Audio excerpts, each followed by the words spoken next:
Welcome to Nanak classes. दोस्तों, Nanak classes के YouTube channel पे आपका स्वागत है। आज संडे है। संडे के दिन आपको वीकली टेस्ट उपलब्ध करवाया जाता है।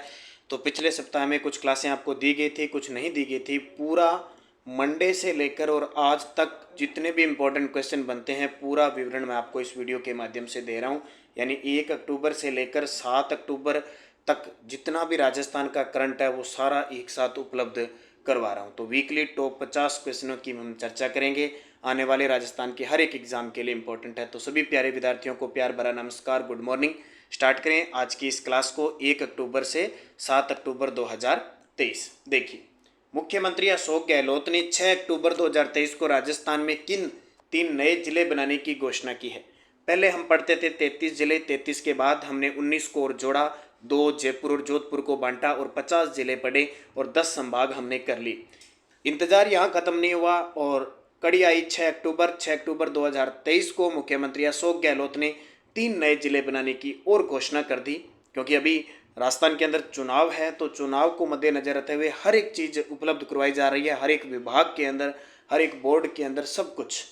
यानी अब 3 नए जिले और बन गए तो संख्या पहुंच गई 53। यानी सुजानगढ़, मालपुरा, कुचामन सिटी, उपयुक्त सभी 3 और बन गए। तो अब समस्या ये आ रही है विद्यार्थियों के कि क्या पढ़ें क्या छोड़ें। एक बार ज्योग्राफी को आप छोड़ें, क्योंकि जब तक ऑफिशियल राजस्थान सरकार की अधिसूचना नहीं आएगी भी ये जिला इस प्रकार हो गया। अब जैसे बीकानेर है, बीकानेर के अंदर पहले छत्तरगढ़ और खजवाला था, उसको अनूपगढ़ जिला बनाया, उसमें डाल दिया और अब वापस वहाँ डाल दिया।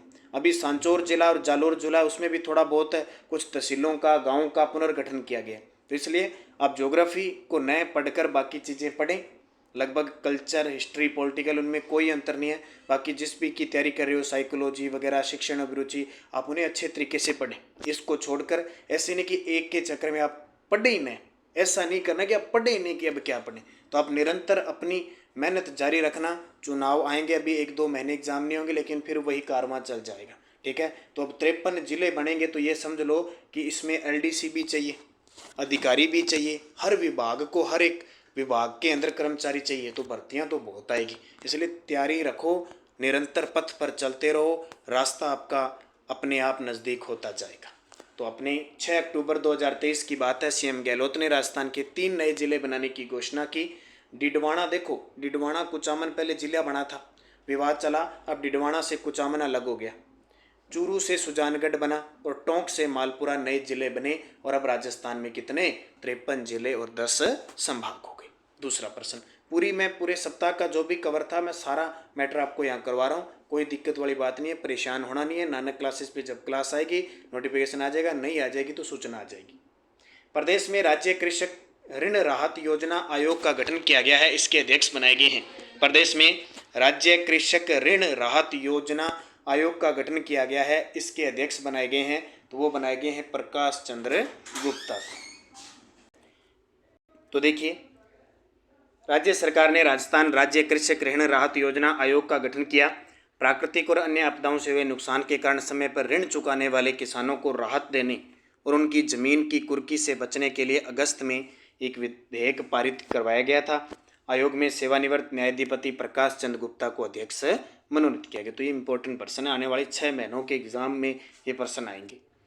प्रदेश में श्री करणी चारण डील साहित्य, डींग है ये, डील नहीं है, डींग साहित्य शोध संरक्षण व विकास बोर्ड के गठन को स्वीकृति दी गई है, इसका मुख्यालय होगा। प्रदेश में श्री करणी चारण डींग साहित्य शोध संरक्षण व विकास बोर्ड के गठन को स्वीकृति दी गई है, इसका मुख्यालय होगा जयपुर। वो तो आपको पता है, किसी धर्म, समाज, किसी से संबंधित, साहित्य से संबंधित लगातार बोर्डों का गठन किया जा रहा है। तो बोर्ड है श्री करणी चारण डींग साहित्य शोध संरक्षण व विकास बोर्ड, मुख्यालय इसका जयपुर होगा। अध्यक्ष, उपाध्यक्ष व 9 गैर सरकारी व 5 सरकारी सदस्य होंगे। उद्देश्य, बोर्ड विभिन्न राज्यों में विदेशों से चारण व डिंगल साहित्य, ठीक है, चारण व डिंगल है, ये डील नहीं है, डिंगल साहित्य शोध व संस्कृति का आदान प्रदान के साथ साहित्यकारों को सहायता देगा। यानी चारण और डिंगल साहित्य, ध्यान रखना, चारण व डिंगल साहित्य दोनों, ये डील सीधा लिखा गया, डिंगल साहित्य को। अगला, राजस्थान राजस्व खुफिया महानिदेशालय को भी विघटित करके राजस्व खुफिया और आर्थिक अपराधों का महानिदेशालय बनाया गया है, इसके महानिदेशक नियुक्त किए गए हैं। क्या किया है कि राज्य राजस्व खुफिया महानिदेशालय को विघटित करके राजस्व खुफिया और आर्थिक अपराधों का महानिदेशालय बनाया गया है। इसके महानिदेशक किसे नियुक्त किया गया है? तो ये नियुक्त किया गया आनंद श्रीवास्तव को। किसे? आनंद श्रीवास्तव। और ये हमारी वार्षिक करंट अफेयर्स की जनवरी से दिसंबर 2023 की टेस्ट सीरीज है। आप इसे ज्वाइन कीजिए नानक क्लासेज ऐप में जाके। जो भी मैं क्लास देता हूँ उसकी PDF आपको टेस्ट मिलता है, वीकली टेस्ट मिलता है, मंथली टेस्ट मिलता है और मंथली PDF मिलती है। मुख्य तथ्य देखो, राज्य राजस्व खुफिया महानिदेशालय को विघटित करके राजस्व खुफिया और आर्थिक अपराधों का महानिदेशालय बनाया है और इसके जो महानिदेशक बने हैं वो आनंद श्रीवास्तव। कौन बने हैं? आनंद श्रीवास्तव। एक नोट करके और बात ध्यान रखना, राजस्थान आबकारी निरोधक दल का जो ध्येय वाक्य है वो है राजस्व अर्चन व अनुशासन। प्रदेश की चौथी जंगल सफारी कहाँ शुरू की गई है? प्रदेश की चौथी जीप जंगल सफारी कहाँ शुरू की गई है? वो की गई है माउंट आबू। और माउंट आबू अभ्यारण्य सिरोही में।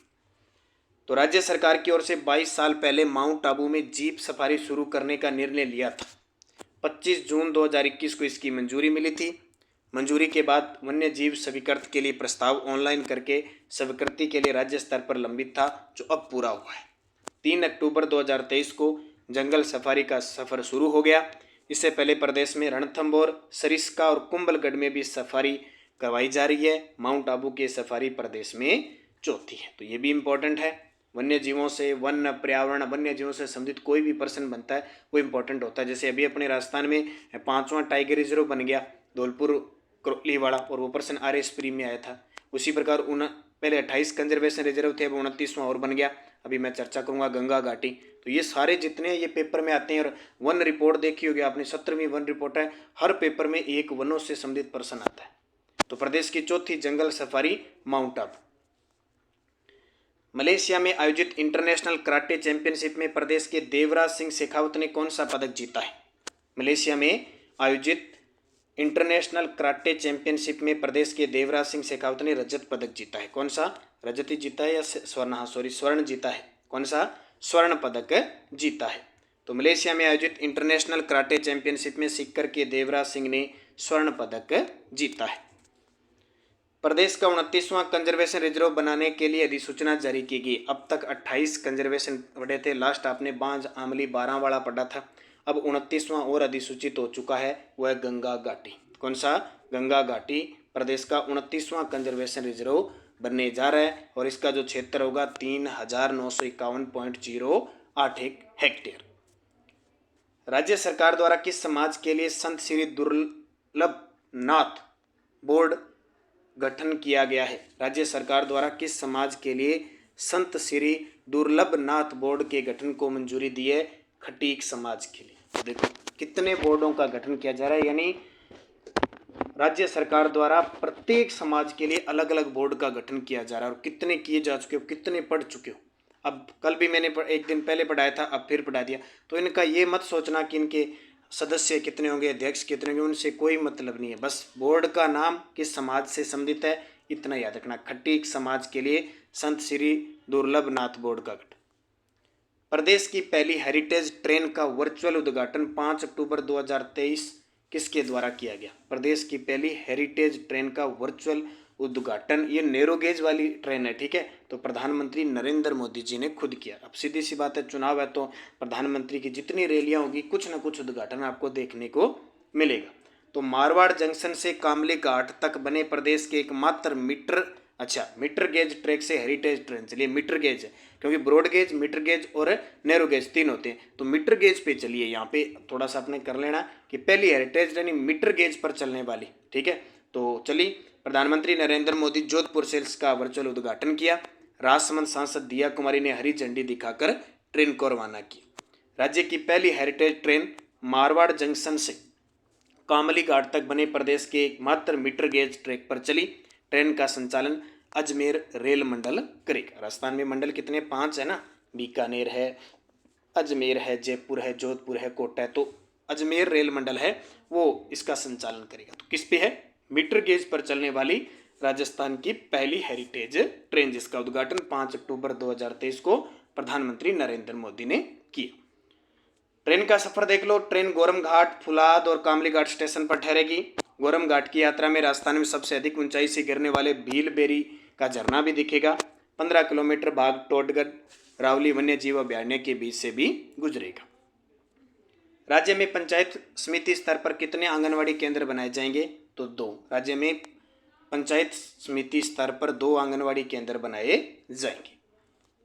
अगला प्रश्न देखो, किस वर्ष तक राज्य में 2000 KTPA ग्रीन हाइड्रोजन उत्पादन का लक्ष्य रखा गया है? किस वर्ष तक राज्य में 2000 KTPA ग्रीन हाइड्रोजन उत्पादन का लक्ष्य रखा गया है? 2030 तक। अब सारे जितने काम है लगभग 2030 होंगे, क्योंकि मिशन राजस्थान 2030, ठीक है। तो ग्रीन हाइड्रोजन नीति का प्रमुख उद्देश्य है वर्ष 2030 तक राज्य में 2000 KTPA ग्रीन हाइड्रोजन का उत्पादन है। और मैंने बता दी सरकार ने अभी हाइड्रोजन नीति 2023 का अनुमोदन भी कर लिया। और ये पुस्तक बाजार में उपलब्ध है, ऑफलाइन ऑनलाइन आप जरूर अध्ययन करें। जनवरी से लेकर सितंबर तक का डाटा है। राष्ट्रीय अंतर्राष्ट्रीय राजस्थान वस्तुनिष्ठ। राज्य का पहला सिंथेटिक एस्ट्रोटर्फ फुटबॉल मैदान किस जिले में बनेगा? इतने दिन ट्रैक बना था, सिंथेटिक होता है, मानव का कृत्रिम ट्रैक होता है, उखड़ता नहीं है। अब सिंथेटिक एस्ट्रोटर्फ फुटबॉल मैदान किस जिले में बनाया जाएगा? जयपुर के अंदर। कहाँ बनेगा? जयपुर में बनेगा। और 13 करोड़ की लागत से बनेगा। ये पहला बनेगा। कहाँ बनेगा? विद्याधर नगर स्टेडियम में बनेगा ये, ठीक है। जयपुर विकास प्राधिकरण यानी JDA की ओर से इसकी प्रक्रिया अंतिम चरण में है। और यहाँ पे अंतर्राष्ट्रीय स्तर का 400 मीटर सिंथेटिक रनिंग ट्रैक और डिस्कस थ्रो इवेंट एरिया भी विकसित होगा। फुटबॉल के साथ साथ ये भी बनेंगे। राजस्थान में आगामी विधानसभा चुनाव के दौरान किसे घर से ही वोट डालने की सुविधा मिलेगी? तो दिसंबर के अंदर चुनाव है अभी, या नवंबर के लास्ट या दिसंबर में चुनाव है। तो दिव्यांग और बुजुर्ग है, इन दोनों को घर से ही वोट डालने की सुविधा मिलेगी, ठीक है। आगामी विधानसभा चुनाव अब कौन से होंगे? 15वीं विधानसभा चल रही है, 16वीं विधानसभा के चुनाव होंगे। तो ये फायदा है। और देखो, चुनाव के लिए नोटिफिकेशन जारी होने के बाद चयनित जो मतदाता उनको घर बैठे वोट करने के लिए 5 दिन के अंदर वोट फॉर होम की सुविधा पाने के लिए फॉर्म भरना पड़ेगा। राजस्थान में नेक ए ग्रेड पाने वाला पहला विश्वविद्यालय कौन सा है? यानी नेक की A ग्रेड पाने वाला पहला विश्वविद्यालय बन गया वर्धमान महावीर खुला विश्वविद्यालय कोटा। तो नेक की A ग्रेड पाने वाला पहला। 5 अक्टूबर 2023 को भारतीय प्रौद्योगिकी संस्थान यानी IIT जोधपुर के नए परिसर का लोकार्पण किसके द्वारा किया गया? तो प्रधानमंत्री नरेंद्र मोदी जी जोधपुर की यात्रा पे थे। जयपुर में आयोजित सीनियर नेशनल जूडो चैंपियनशिप में आराध्य चोपड़ा ने कौन सा पदक जीता है? जयपुर में आयोजित सीनियर नेशनल जूडो चैंपियनशिप में आराध्य चोपड़ा ने रजत पदक जीता।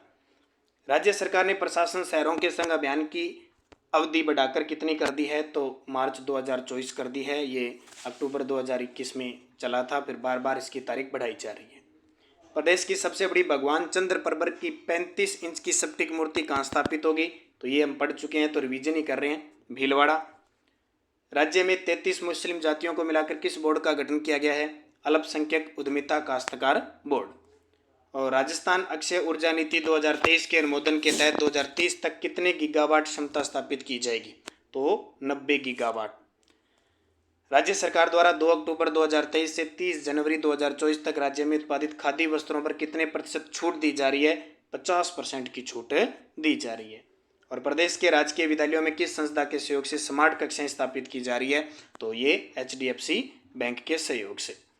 Global institute of integrative health care education and research centre की स्थापना कहाँ की जाएगी? बटाना गांव अलवर के अंदर। और प्रदेश में 1 से 7 अक्टूबर 2023 को कौन सा वन्य जीव सप्ताह का आयोजन किया गया है? तो 69 में, ठीक है। ये हमने पढ़े सारे। बाकी नानक क्लासेज ऐप में टॉपिक वाइज सारी टेस्ट सीरीज शुरू हो चुकी है। अभी 2nd ग्रेड है, रीट मेंस है, रीट लेवल 1 है, 2nd है, SST है, ठीक है, कृषि पर्यवेक्षक है, सूचना सहायक है, संगणक है, जिला दर्शन, कॉलेज, व्याख्याता, PTI first paper, second paper, सबकी टेस्ट सीरीज चल रही है। आप निरंतर अध्ययन करें। आपको मैंने बता दिया कि मैं थोड़ा सा किसी काम में व्यस्त होने की वजह से डेली अपडेट नहीं हो पा रहा हूँ, और आपको 5 या 10 दिनों के बाद डेली अपडेट आपको मिलती जाएगी। ये मत घबराना कि अब मैंने क्लासें छोड़ दी, मैं क्लासें कंटिन्यू लूँगा, लेकिन कुछ मजबूरियाँ होती है, उस वजह से है, ठीक है। तो वो बाद में हो जाएगी, लेकिन अब सप्ताह में मैंने पूरा एकदम दे दिया। 5, 7, 10 दिन की बात है, उसके बाद में मैं कंटिन्यूज आपको क्लास दूंगा ही दूंगा। बस आप निरंतर बने रहें, अच्छे तरीके से मेहनत करें। धन्यवाद। जय हिंद, जय भारत, जय राजस्थान।